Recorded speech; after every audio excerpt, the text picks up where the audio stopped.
and good morning to you wherever you happen to be in the world. Here we sit in the early evening in Kenya, the Masai Mara, and there is the Angama pride feeding on a hapless Wildebeest baby. Now please send us your questions in the comments section of this broadcast. It'd be lovely to hear from you during the course of the time that we're live. We don't know how long we're going to be live for. We'll be as live for as long as there's action here. My name is James Henry, and on camera we have Andre, who in fact filmed this very kill happening this afternoon. So let's go back to them and watch them feasting away.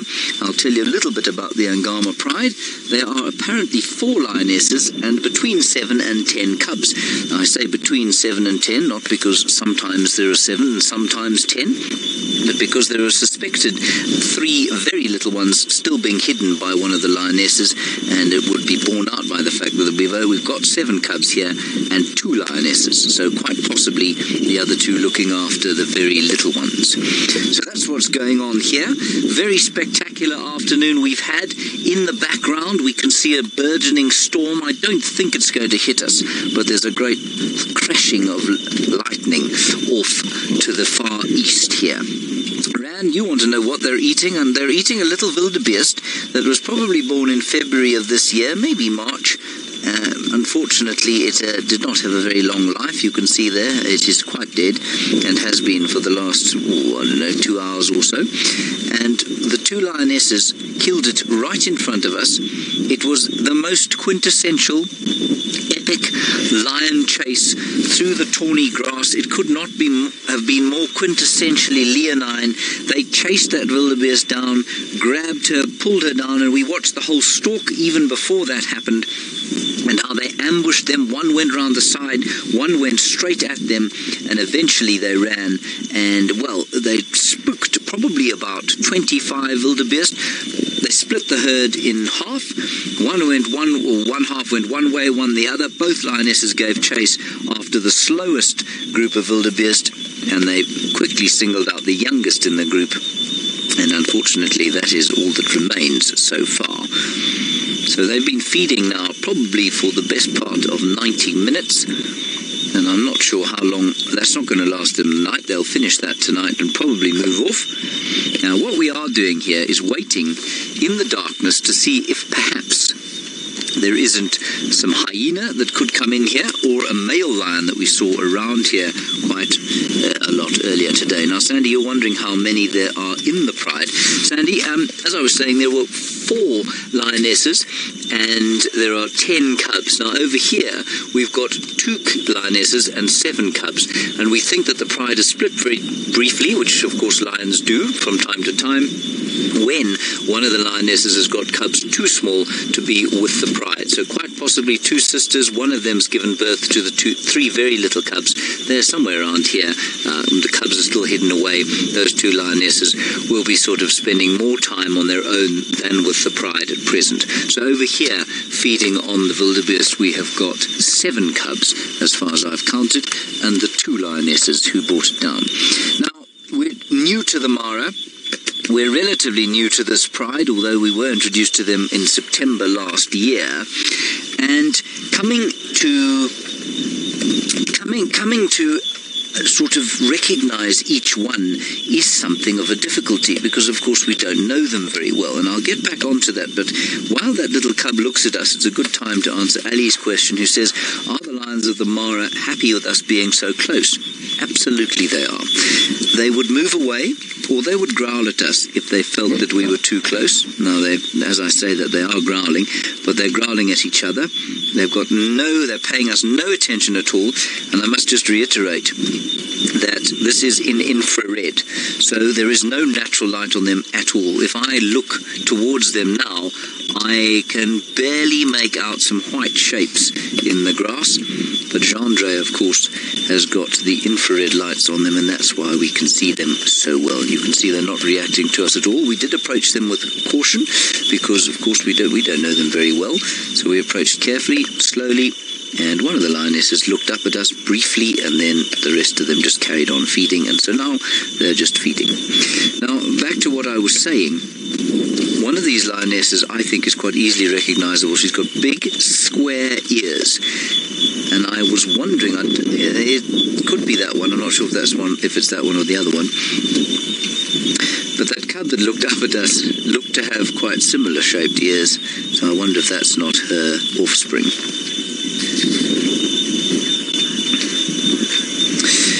Now, actually, you want to know the average lifespan for a lioness? Well, you know, we're new to these lions, we're new to the Mara, and you know, there's been a huge amount of research done on lions. Most of our experience comes from Kruger lions. Now, a Kruger lioness will probably live to an average of about 12 years. I think it's probably about the same here. It might be slightly higher, simply because I think there's probably a slightly... they eat, because of the migration, I think they have that period of the year where there's a real smorgasbord of food to eat, and I think because of that their hunting is far less physical. I think they take far less physical strain from that hunting during the course of the migration. They scavenge a lot during then, and so they have a real proper rest period, whereas lions in parts of the world where their prey species, their prey numbers remain constant, they don't have that kind of period of respite like these ones do. So I wonder if these chaps don't live perhaps slightly longer than the Kruger lions or the Okavango lions. It's quite possible, but I'd say around 12 to 13 years.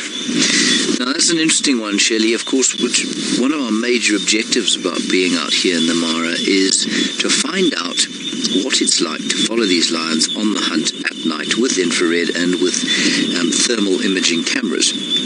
And you say, do I think they're going to hunt again tonight, given the size of this kill? I think there's pretty much even money on it. I don't think they'll hunt before dawn. I don't think they'll get up straight away and go hunting now. I think, again, if we were in the migration and there were, sort of millions of wildebeest streaming around us and making their noises, well, then they might if the opportunity presented itself. But I think that these chaps will rest for quite a while after they've finished feeding on this wildebeest.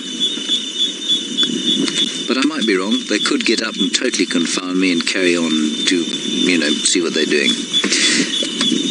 Joya, you say, are we going to give names to these lions as well? Well, I'm not sure that we'll name each individual. We might well. We haven't named even the individuals of all the lions of the Nkuhumas. But we're certainly going to try and profile all of them. Whether they'll all get their own individual names, I'm not sure, but certainly all the prides are going to get names. And individual cheetah will certainly get names. Leopard, yes, absolutely. And then, well, we might even try and name some of the crocodiles if we can recognize them easily enough. And then the clans of hyenas as well. If there are obvious features to lions are much more difficult to identify quickly on sight from a glance than, say, leopards or cheetah, because they don't have spot patterns, of course, but they do have, she's got very square ears and they're a bit sort of mangled. So you could easily spot her and say, oh, well, that's big square ears or something like that. But unless they have an obviously distinguishing mark or feature like this lioness does, it's actually quite difficult to identify them at a glance. And that's why we tend not to name the lionesses as we do the leopards and cheetah. And what else would we name? Would name any individual animal that's easy to recognize, I suppose, that we saw regularly. That's why we tend just to name the pride. Also, of course, to name this little thing here would be impossible, because it will change so profoundly over the next few months that he or she will be totally unrecognizable. Now, you are watching a live safari. This is completely live, obviously. It's on Facebook Live. And we are coming to you from the Masai Mara in Kenya, in southern Kenya, part of the great Mara Serengeti ecosystem, a vast swathe of land. And here we sit in the northern sections of it, called the Mara Triangle, and we're waiting, basically, for the great migration of wildebeest. 2 million animals are about to arrive here in the next months. And that's why we're here. We're here to tell the migration story, and we'll be doing a TV series from July, the middle of July, and that'll be for 7 weeks. And it'll focus largely on these lions and their interactions with the wildebeest. Kobe, I'm afraid I missed your question, so I'm going to get it again while I smile at you sweetly. Kobe, you say, would the hyenas fight the lions for this kill? Absolutely they would. Now, this is quite a vulnerable situation for this pride. There are only 2 lionesses here. There are enormous clans of hyenas here, clans of up to 50, and I believe one clan has been counted at about 65. Very seldom will, in fact, almost never will they be all together at the same time. But you'll probably find 3 to 4 hyenas at this kill site would cause quite a lot of consternation, especially with the babies, because the babies would need to stay out of the way, and it is entirely possible that they would simply run away and not try and defend this kill. In fact, that's most likely what would happen if more than 3 or 4 hyenas came through this area. Mary, you're wondering where the big male of this pride is. Well, there isn't one, Mary. Quite contrary to popular belief, big male lions don't sort of occupy a place in the pride. They're not part of the pride. And what you have is a coalition of males that dominate a territory, and in their territory there are a number of prides. One of the prides in the territory of the musketeers, that's the dominant male coalition of 4 in this area, is the Angama pride. And one of those musketeers we think we saw this morning, he was not far from here, actually, and I'm surprised that with all the sound of feeding he hasn't come in, but perhaps with all the wind that's been blowing through here, he just hasn't heard it. And so he is not far behind. And while if he came here it might look like he was the male of the pride, he's one of 4 males that would periodically come through and visit this pride.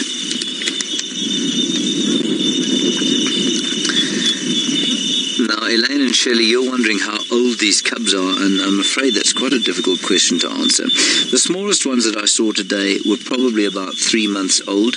I would say the biggest ones there, like the one on the right-hand side of your screen now, I would put that cub at about 6 months old. So I'm going to say between 3 and 6 months, but, you know, I don't know them. This is the first time I've seen them, and obviously in these particular conditions, when you're out them standing up, it's a little bit difficult to tell. But I'm going to say between 3 and 6 months, I think. And I'm now scanning the general vicinity with my thermal camera to see if there's not something else coming, and there isn't. Now, we've had a question from James about whether or not, I think the word you used was civilized, whether they eat in a more civilized fashion, and because there is a greater risk of being sort of set upon by scavenging hyenas. They weren't being very civilized before you joined us, and I don't think they were before they had eaten quite a lot of this carcass. No, I don't think there's a great deal of civilization to the feeding of the lions of the Mara, any more than there would be perhaps in the Sabi Sand. But it's an interesting question because yes, there are far more hyenas here than there would be in a place like the Sabi Sand, where most of our experience is. So perhaps they make a little bit less noise. It's a really interesting, it would be a fascinating thing to sort of measure. So we would do a very simple measurement of the numbers of hyenas in an area versus the amount of sound that came out of lions that are killed. Now, Kobe, you're wondering how long they're going to take to finish this little wildebeest, so cruelly plucked from this world in just its 5th month or so. I think that they will finish it within the next hour or so. Then they'll probably lie about a bit. They may then go for a wander and see if there's something else around. But I think that they will spend much of the night resting after they finish this thing. I'm going to say in an hour to 90 minutes. There's already not much left, but they will kind of chew and fiddle with it until it's completely finished.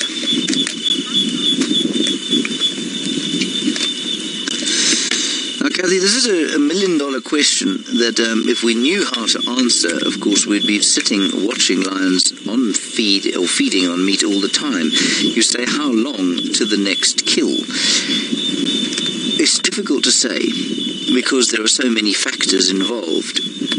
The most important factor, of course, is how hungry they are, and the second most important factor is there anything in the pantry? So will they be able to find something to eat? There's a lot around here. I mean, there are many topi, small herd of wildebeest that they plucked this fellow from, zebra for Africa, all over the place. Warthogs, apparently this pride favours the odd smoked gammon or two. And so I'm going to say I think that this will last them probably until tomorrow evening. They may try and kill again then. But if something comes past them now, they'll try and kill it. You know, if something comes wandering past you and doesn't realise that there's a pride of lions here, they will almost certainly kill it straight away. So it could be 5 minutes from now. Most likely, I think that they would actively go on the hunt in about 24 hours, given the size of this wildebeest, or between 24 and 48 hours, say. But there are so many factors involved with answering a question like that I could be entirely wrong. And the quickest way to end up with eggy on your face in this business is to make a prediction about what an animal's going to do, because it will almost certainly then do exactly the opposite. Now, this is quite interesting, because what you're watching here, of course, is the bones being bitten and chewed and broken up. Now, this is often the preserve of the hyena, and you can see that she's spitting the bones out. She's not actually swallowing them. Now, a hyena would swallow them because they have the digestive juices to deal with bones. What she's looking for there is the marrow. There we go. She wants the marrow inside the bones because it's fatty, and that fat is so good for them.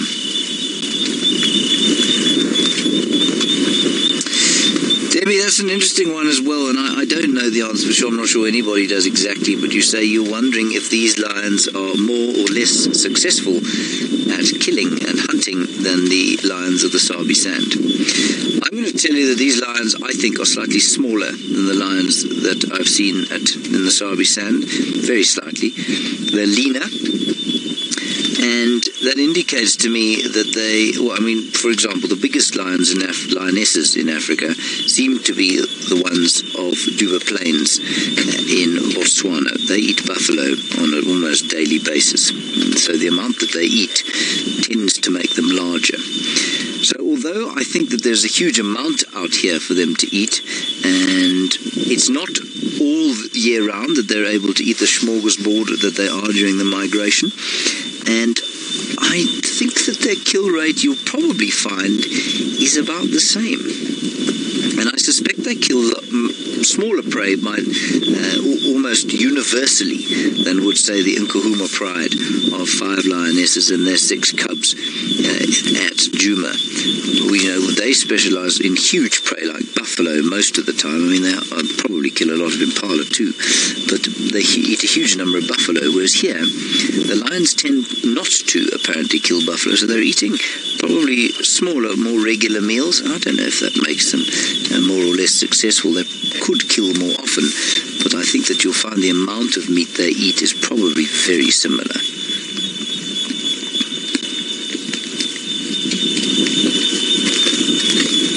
I think they really have been played a great deal of help from the wind now. Although they're killed in broad daylight, I think that the wind is definitely masking the sound of the feeding. I have heard hyenas in the background, but they're quite a long, long way away.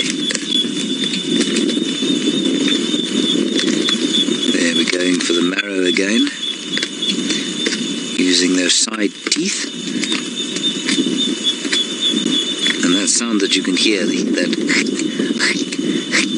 the scissor-like motion of those carnassial teeth, of course, which are the sharpened molars, which close over each other like a pair of scissors, and that slices the meat and the skin off the bone, as well as crushing small bones. Of course, a bone like that she's eating there would be devoured in seconds by a hyena. They have more powerful jaws, and of course the digestive juices to deal with such things. Henry, you say, did we get special permission to be out here during the darkness? We did indeed get special permission to be out here during the darkness. We've very kindly been granted it. And in the back of the car, and you won't see him now, is Richard. And Richard is an Askari, and he works for the Mara Conservancy, and he is here to make sure that we are safe and, of course, that we obey the rules. Not that we'd ever consider breaking the rules, would we, Chandra? Never, he says, and he's absolutely correct. And so Richard is here as part of the deal of our nighttime operations. And so, yes, we do have special permission, and we can stay out as long as we like, which is very exciting. And so we probably will, many nights, spend... Well, we're going to discover what these lions do at night. We don't really know. Lions do a lot of sleeping. We know they sleep for 20 to 20, up to 20 hours of every day, which, of course, and, you know, of course, that means that those 4 hours that they're awake might be at night, they might be in the middle of the day, they might split that up, but it does mean they're going to sleep for quite a lot of the night. Who knows? We're going to discover what they do during the course of the night while we're here. Right, everybody, that's going to be it from now. We're going to be in the bush here. If something else wild happens, we'll certainly tell you about it. In the meantime, I hope you have a wonderful evening, and if you want to watch another safari, and we do not go live again this evening, go to wildsafariLive.com tomorrow morning at 6. Maybe we should just watch that briefly. That's beautiful.